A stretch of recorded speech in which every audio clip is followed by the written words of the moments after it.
Hello तो hello मेरे प्यारे भाइयों एवं बहनों, तो कैसे हैं आप सभी।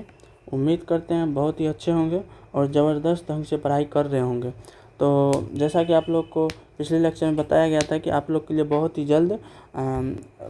जल्द 2026 इंटरमीडिएट के लिए न्यू बैच लाया जाएगा, जिसके अंतर्गत आप लोग को संपूर्ण तैयारी यूट्यूब पर मुफ्त में कराया जाएगा, जिससे कि आप लोग बहुत ही बेहतरीन ढंग से पढ़कर बहुत ही अधिक से अधिक, जितना अधिक हो सके, या मेरा माने तो आप 450 प्लस अंक ला सकते हैं, यदि इसको आप कंप्लीट रूप से देखते हैं तो।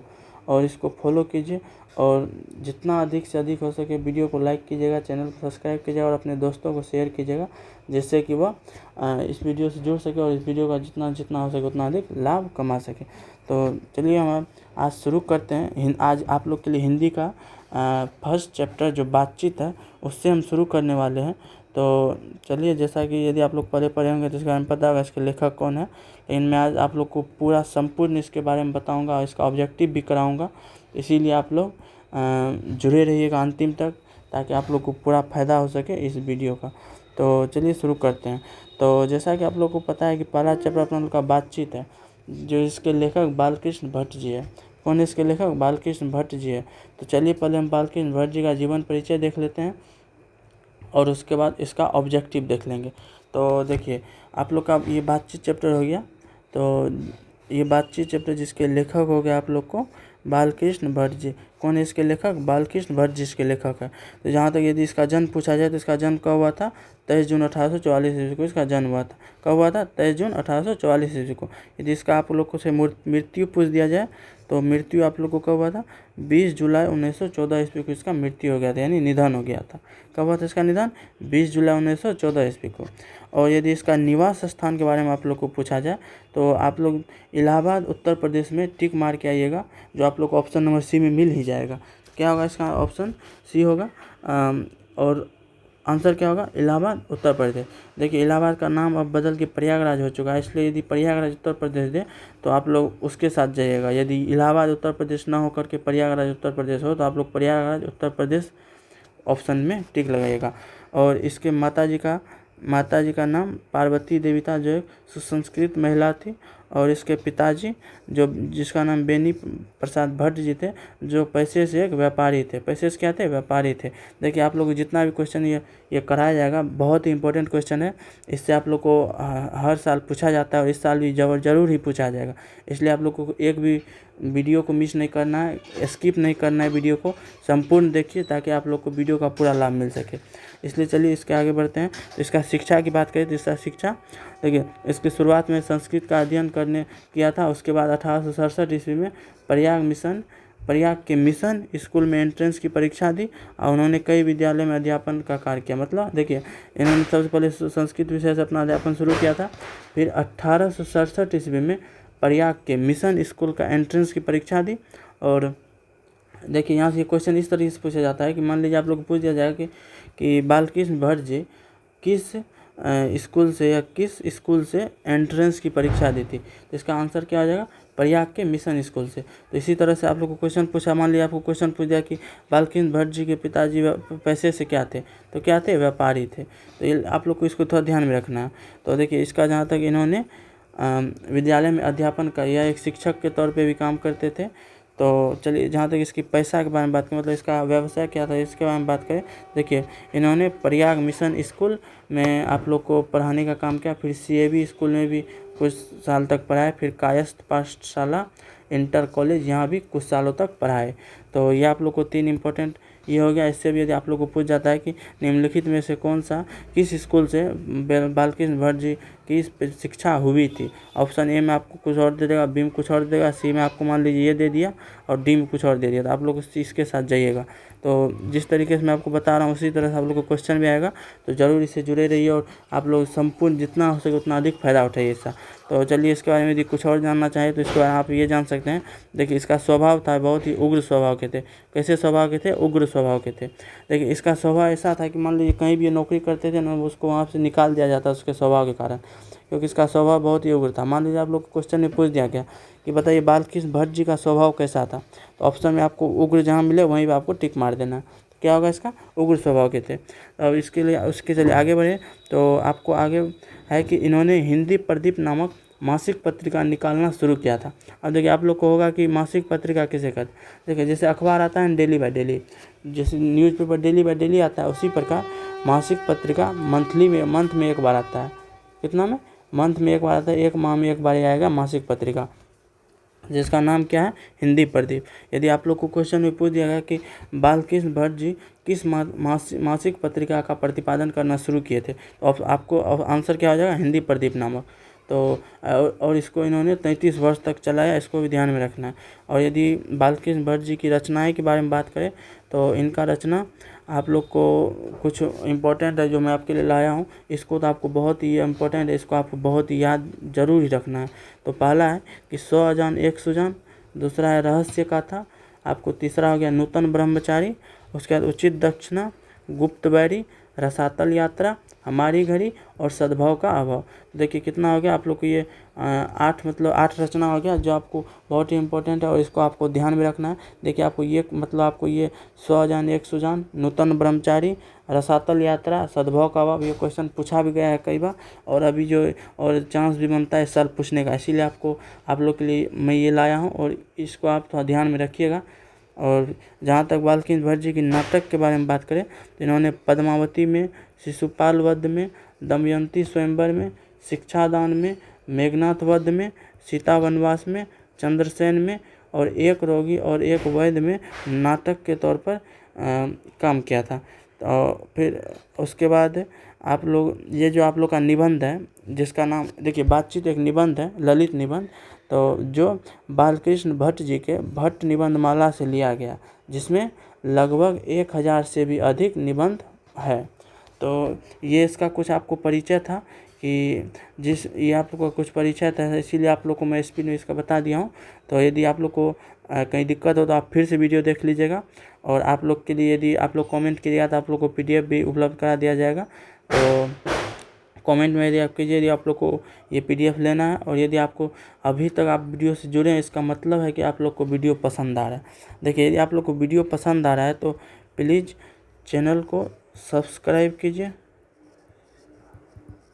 उसके बाद वीडियो को लाइक कीजिए और शेयर कीजिए अपने दोस्तों के पास जो अभी तैयारी कर रहा है या शुरू करना चाहता है, तो उसको यह वीडियो बहुत ही हेल्पफुल होगा। और यहाँ से यदि वो कंटिन्यू करेगा तो पक्का है कि आने वाले एग्ज़ाम में बहुत ही बेहतरीन कर जाएगा।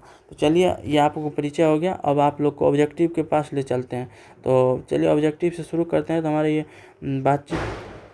बातचीत का आप लोग ऑब्जेक्टिव चलिए लेते हैं। तो देखिए आप लोग को मैं जितना भी वो था मतलब इसका परिचय हो सकता था, जो इम्पोर्टेंट आप लोग के लिए लाया हूँ और वो आप लोग को बता भी दिया। और जो अब ये आप लोग के लिए ऑब्जेक्टिव हो गया, ऑब्जेक्टिव भी उसी में से आप लोग को मिलता जुलता, यदि आप ऊपर में अच्छा से ध्यान दिए होंगे तो आपको इसमें से आधा से ज़्यादा ऑब्जेक्टिव अभी तुरंत बन जाएगा, यदि आप नहीं भी पहले पढ़े होंगे तब भी। तो चलिए शुरू करते हैं ऑब्जेक्टिव से। तो हमारा ऑब्जेक्टिव का पहला क्वेश्चन है कि बातचीत शीर्षक निबंध के निबंधकार कौन है। देखिए क्वेश्चन कर रहा है कि बातचीत जो शीर्षक है ललित निबंध है, उसके निबंधकार कौन है। आपको ऑप्शन है बालकृष्ण भट्ट, चंद्र शर्मा गुलेरी, रामधारी सिंह दिनकर या कोई नहीं। बताइए इसका क्या आंसर होगा। कौन है इसके निबंधकार, बालकृष्ण भट्ट। जी बिल्कुल सही, बालकृष्ण भट्ट होगा। और ये आपका ऑप्शन नंबर ए हो जाएगा, ऑप्शन ए हो जाएगा बालकृष्ण भट्ट जी। कौन है इसके लेखक, बालकृष्ण भट्ट जी। चलिए हम नेक्स्ट क्वेश्चन की ओर बढ़ते हैं। तो नेक्स्ट क्वेश्चन है कि बालकृष्ण भट्ट का जन्म कब हुआ था। क्वेश्चन देखिए क्या पूछा है, जन्म कब हुआ था।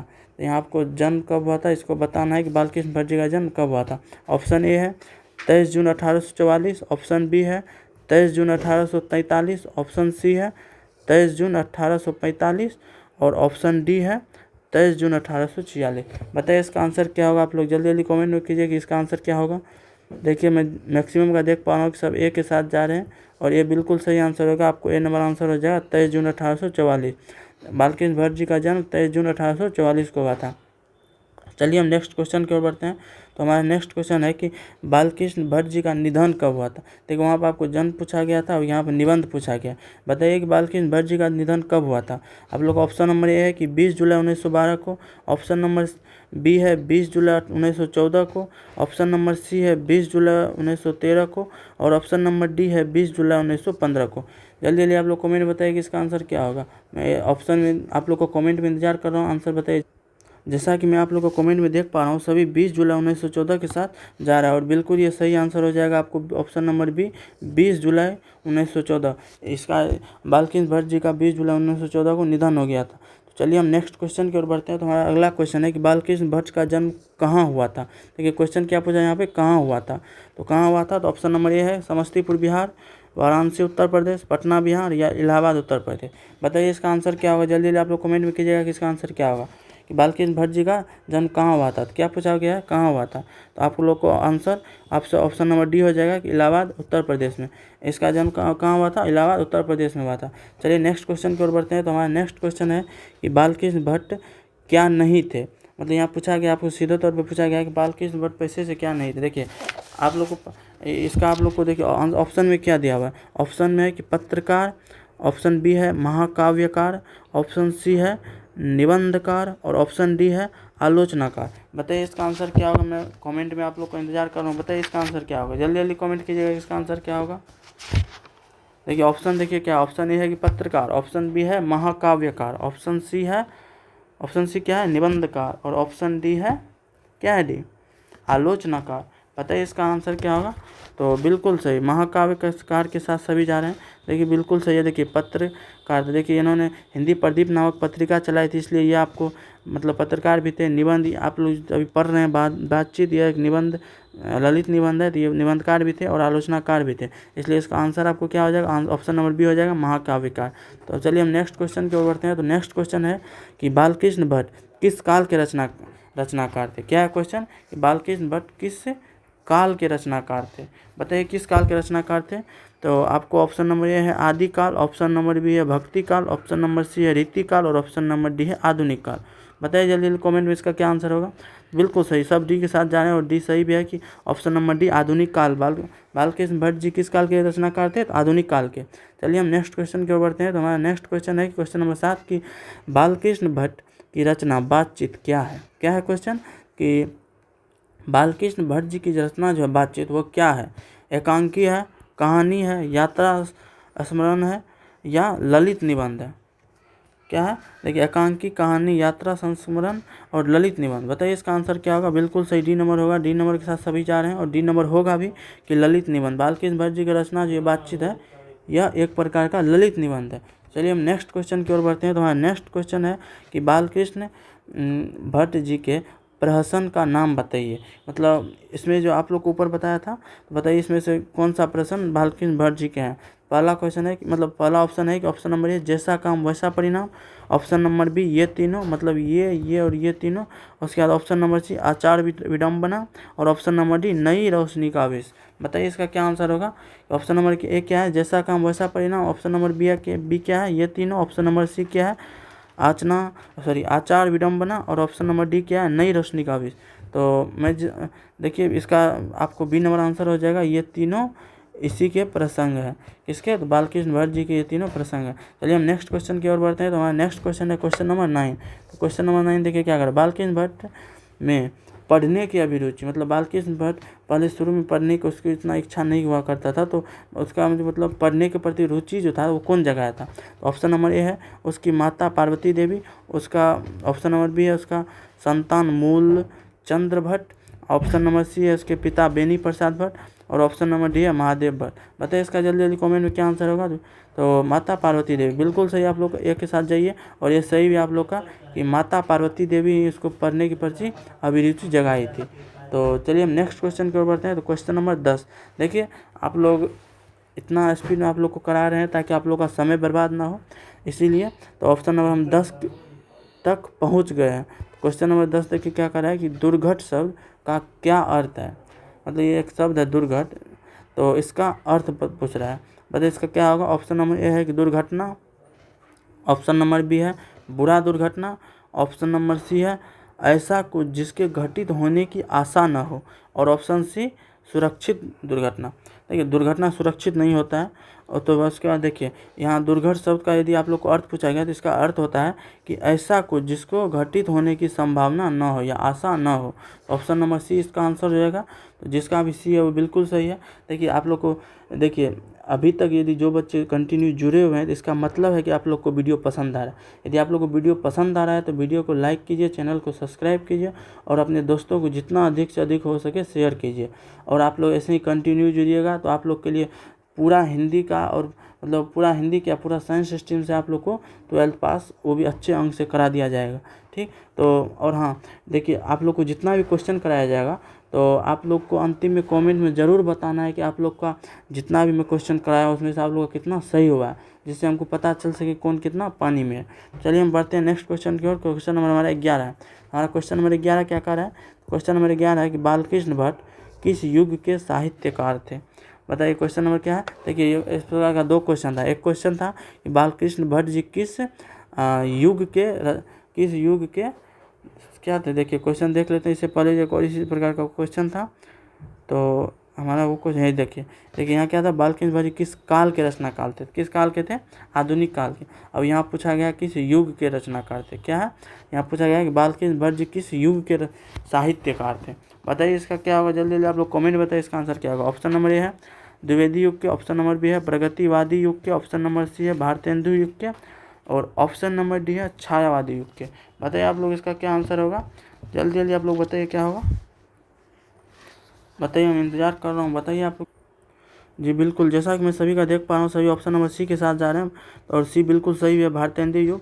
देखिए बालकृष्ण भट्ट जी जो थे ना ये भारतेंदु युग के साहित्यकार थे और आधुनिक काल के वो रचनाकार साहित्यकार थे। तो इसका क्या हो जाएगा, भारतेंदु युग। चलिए हम नेक्स्ट क्वेश्चन की ओर बढ़ते हैं। तो क्वेश्चन हमारा 12 है कि बालकृष्ण भट्ट ने मोटा मोटी कुल कितने निबंध लिखे हैं। मतलब आप लोग से क्वेश्चन पूछा गया है कि बालकृष्ण भट्ट जी मतलब लगभग कितने निबंध लिखे थे। देखिए जैसा कि मैं आप लोग को बताया था कि उसका मतलब भट्ट निबंधमाला करके एक पुस्तक था जिसमें उन्होंने 1000 से भी अधिक निबंध लिखे थे। तो इसका आंसर आपको ऑप्शन नंबर ए हो जाएगा। ऑप्शन नंबर ए 1000 या उससे अधिक तो 1000। ठीक तो चलिए हम नेक्स्ट क्वेश्चन की ओर बढ़ते हैं। तो क्वेश्चन नंबर 13 है कि दमयंती स्वयंवर किस लेखक की रचना है। क्या क्वेश्चन है कि दमयंती स्वयंवर किस लेखक की रचना है। देखिए यदि आप लोग पाठ परिचय ध्यान से देखे होंगे अभी जो ऊपर में बताया था तो उसमें आप जरूर देखे होंगे कि मैंने इसका चर्चा किया था कि दमयंती स्वयंवर जो है वो बालकृष्ण भट्ट जी की रचना है। ठीक तो किसका है, बालकृष्ण भट्ट जी की रचना है। चलिए हम नेक्स्ट क्वेश्चन की ओर बढ़ते हैं। तो क्वेश्चन नंबर हमारा 14 है। क्वेश्चन नंबर 14 क्या कर रहा है कि मनुष्य की बातचीत का उत्तम तरीका क्या होता है। मतलब क्या क्वेश्चन कर रहा है कि मनुष्य की बातचीत का जो उत्तम तरीका होता है वो कौन सा होता है। ऑप्शन नंबर ए है कि विद्वतापूर्ण बात करना, तर्कपूर्ण बात करना, भीड़ से बात करना या अवाक होकर अपने आप से बात करना। तो बताइए इसका क्या आंसर होगा। ऑप्शन नंबर 14 बताइए क्या होगा कि क्वेश्चन पूछा गया है कि बातचीत करने का उत्तम तरीका क्या है। ऑप्शन नंबर ए है कि विद्वतापूर्ण बात करना, ऑप्शन नंबर बी है तर्कपूर्ण बात करना, ऑप्शन नंबर सी है भीड़ से बात करना और ऑप्शन नंबर डी है अवाक होकर बात करना। अवाक होकर बात करना इसका मतलब हो गया आपको मतलब अपने आप से बात करना। तो इसका सही आंसर डी हो जाएगा। ऑप्शन नंबर डी इसका आंसर क्या होगा, डी हो जाएगा। अवाक होकर बातचीत मतलब अपने आप से बातचीत करना। चलिए हम नेक्स्ट क्वेश्चन की ओर बढ़ते हैं। Question number 15। तो क्वेश्चन नंबर 15 का है कि बालकृष्ण भट्ट ने कौन सी मासिक पत्रिका का प्रतिपादन किया था। देखिए मैं आपको ऊपर में बताया था कि इन्होंने एक हिंदी प्रदीप नामक पत्रिका थी जिसका प्रतिपादन किया था। तो इसका आपको ऑप्शन क्या हो जाएगा, सी नंबर आपको ऑप्शन आंसर हो जाएगा। क्या होगा, हिंदी प्रदीप नामक। चलिए हम नेक्स्ट क्वेश्चन की ओर बढ़ते हैं। तो हमारा अगला क्वेश्चन है क्वेश्चन नंबर 16। तो हमारा क्वेश्चन नंबर 16 कहता है कि बालकृष्ण भट्ट जी के पिता पैसे से क्या थे। मतलब उसका व्यवसाय क्या था, वो क्या करते थे। ऑप्शन नंबर ए है चिकित्सक थे, ऑप्शन नंबर बी है व्यापारी थे, ऑप्शन नंबर सी है शिक्षक थे और ऑप्शन नंबर डी है समाज सेवी थे। बताइए आप लोग जल्दी जल्दी इस कमेंट में इसका आंसर क्या होगा कि बालकृष्ण भट्ट जी के पिता पैसे से क्या थे, व्यापारी। बिल्कुल सही आप लोग का सही जा रहा है और बी नंबर आंसर हो जाएगा। एक पैसे से व्यापारी थे। यदि मैं आप लोग को यहीं पे पूछ दूँ कि बालकृष्ण भट्ट जी का पिता का क्या नाम था, बताइए आप लोग कमेंट में क्या होगा इसका पिताजी का नाम। जी बिल्कुल, आप लोग का जैसे कमेंट में देख पा रहा हूँ सभी बेनी प्रसाद भट्ट जी के साथ, बिल्कुल सही, बेनी प्रसाद उसके पिताजी का नाम था। चलिए हम नेक्स्ट क्वेश्चन की ओर बढ़ते हैं। तो हमारा नेक्स्ट क्वेश्चन है क्वेश्चन नंबर 17 कि बातचीत के माध्यम से बालकृष्ण भट्ट क्या बतलाना चाहते थे। ऑप्शन नंबर ए है बातचीत की शैली, ऑप्शन नंबर बी है भाषण की शैली, ऑप्शन नंबर सी है संवाद की शैली और ऑप्शन नंबर डी है इनमें से कोई नहीं। तो इसका सही आंसर ऑप्शन नंबर ए हो जाएगा, बातचीत की शैली। ये जो बातचीत है इसके माध्यम से लेखक हमें बातचीत की शैली बताना चाहते हैं कि हमें किस तरीके से बात करना चाहिए, कहाँ बात करना चाहिए, कितने लोगों के बीच बात करना चाहिए। चलिए हम नेक्स्ट क्वेश्चन की ओर बढ़ते हैं। तो क्वेश्चन नंबर हमारा अगला है क्वेश्चन नंबर 18। हमारा क्वेश्चन नंबर 18 कहता है कि अशिक्षित लोगों की बातचीत को क्या कहते हैं, मतलब जो अनपढ़ लोगों की बातचीत होती है उनको क्या कहते हैं। ऑप्शन नंबर ए ठिठोली, ऑप्शन नंबर बी बतकही और ऑप्शन नंबर सी हंसी मजाक और ऑप्शन नंबर डी गपशप, मतलब गप। बताइए इसका क्या होगा, आप लोग आंसर जल्दी से बताइएगा क्या होगा इसका आंसर। जैसा कि मैं मैक्सिमम का देख पा रहा हूँ सब ऑप्शन नंबर बी के साथ जा रहे हैं और बिल्कुल सही भी है बी कि अशिक्षित लोगों के बीच जो बातचीत होती है उसको बतकही कहते हैं। चलिए हम नेक्स्ट क्वेश्चन की ओर बढ़ते हैं। तो क्वेश्चन नंबर हमारा अगला है क्वेश्चन नंबर 19 जो हमको कहता है कि संवाद से सबसे महत्वपूर्ण क्या है, संवाद में सबसे महत्वपूर्ण क्या है। ऑप्शन ए है तर्क, ऑप्शन बी है जिज्ञासा, ऑप्शन सी है आत्मीयता, ऑप्शन सी है प्रभावपूर्ण भाषा। देखिए क्वेश्चन क्या कर रहा है कि संवाद में सबसे महत्वपूर्ण क्या है, मतलब किसी से आप बातचीत करते हैं उसमें सबसे महत्वपूर्ण क्या है। या आप तर्क होना चाहिए, जिज्ञासा होनी चाहिए, आत्मीयता होना चाहिए या प्रभावपूर्ण भाषा होनी चाहिए। देखिए इसका सही आंसर ऑप्शन नंबर सी हो जाएगा, आत्मीयता होना चाहिए, मतलब सेल्फ कॉन्फिडेंस होना चाहिए। यदि आपको अपने आप पे भरोसा नहीं होगा कि आप किसी से संवाद नहीं कर पाएंगे, चाहे आपके पास कितना भी ज़्यादा नॉलेज हो या आपको कितना भी ज़्यादा बात करने का तरीका क्यों ना हो। यदि आप लोग को अपने आप में विश्वास नहीं है तो आप नहीं बात कर पाएंगे। इसलिए इसमें सबसे महत्वपूर्ण आपको आत्मीयता मतलब सेल्फ कॉन्फिडेंस हो जाता है। चलिए हम नेक्स्ट क्वेश्चन की ओर बढ़ते हैं। हमारा नेक्स्ट क्वेश्चन है क्वेश्चन नंबर 20 कि कौन सी रचना बालकृष्ण भट्ट की नहीं है। क्या देखिए क्वेश्चन क्या पूछा गया कि नहीं है, कौन सी रचना बालकृष्ण भट्ट जी की नहीं है। तो ऑप्शन नंबर ए है नूतन ब्रह्मचारी, ऑप्शन नंबर बी है स्वजान एक सुजान, ऑप्शन नंबर डी है सद्भाव का अभाव और ऑप्शन नंबर डी है परीक्षा गुरु। बताइए इसका क्या होगा आंसर, आप लोग कमेंट में जल्दी जल्दी। क्वेश्चन है कि मतलब बालकृष्ण जी की घटना कौन सी नहीं है उसके बारे में पूछा गया। देखिए नूतन ब्रह्मचारी ये बालकृष्ण भट्ट जी की रचना है, स्वजान एक सुजान ये बालकृष्ण जी की रचना ही है, उसके बाद सद्भाव का अभाव यह भी बालकृष्ण भट्ट जी की रचना ही है और आपको ऑप्शन नंबर डी हो जाएगा आंसर परीक्षा गुरु, यह बालकृष्ण भट्ट जी की रचना नहीं है। चलिए हम नेक्स्ट क्वेश्चन की ओर बढ़ते हैं। तो क्वेश्चन नंबर 21 हमारा क्वेश्चन नंबर 21 क्या कहता है कि जो बातचीत शीर्षक के निबंध के अनुसार जो कुछ मवाद या धुआं जमा रहता है वह भाप बन के उड़ जाता है कैसे। मतलब क्वेश्चन पूछा जा रहा है कि हम निबंध में मतलब बताया गया है कि जब बातचीत करते हैं तो हमारे अंदर जो मवाद वो धुआं जमा रहता है वो भाप बन के उड़ जाता है। तो वह आपसे पूछना चाहते हैं कैसे। तो ये कहाँ से, बहस से, हंस कर, झगड़ा कर या बातचीत कर। देखिए बातचीत सिस्टम यही बताया गया कि यदि आप बातचीत किसी से करते हैं तो उसके अंदर का आपको जो मन में आपको धुआं रहता है, कुछ मवाद रहता है तो आपको मतलब भाप बन के उड़ जाता है। इसका ऑप्शन नंबर डी आंसर हो जाएगा। तो ऑप्शन नंबर डी क्या हो जाएगा, आंसर हो जाएगा। चलिए हम नेक्स्ट क्वेश्चन की ओर बढ़ते हैं और ये हमारा लास्ट क्वेश्चन होने वाला है आज का इस टॉपिक का। तो हमारा लास्ट क्वेश्चन है, देखिए लास्ट क्वेश्चन बताने से पहले मैं आपको बता देना चाहता हूँ कि जो भी मतलब स्टूडेंट शुरू से जुड़े हुए थे तो उम्मीद है कि आप लोगों को वीडियो बहुत ही पसंद आया होगा, या जो 20 से जुड़े थे उन्हें भी वीडियो पसंद आया होगा।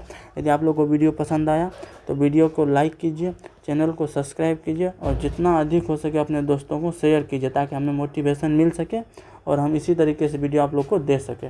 चलिए हम लास्ट क्वेश्चन देख लेते हैं क्या है। तो हमारा लास्ट क्वेश्चन है कि बातचीत शीर्षक के निबंध के अनुसार रस का समुद्र किनकी बातों में उमड़ा चला आता है। तो ऑप्शन नंबर जो आप लोग को ए है कि दो सहेलियों के बीच में, दो पुरुषों के बीच में, दो बच्चों के बीच में और दो मूर्खों के बीच में। बताइए इसका आंसर क्या होगा। ये लास्ट क्वेश्चन है, आप लोग को इसका सही जवाब देना है। बताइए क्या होगा इसका आंसर। क्वेश्चन क्या कर रहा है कि जो बातचीत जो है ना, मतलब बातचीत शीर्षक के अनुसार जो मतलब रस मतलब बातचीत का जो रस या समुद्र है वो किसकी बातचीत में उमड़ पड़ता है।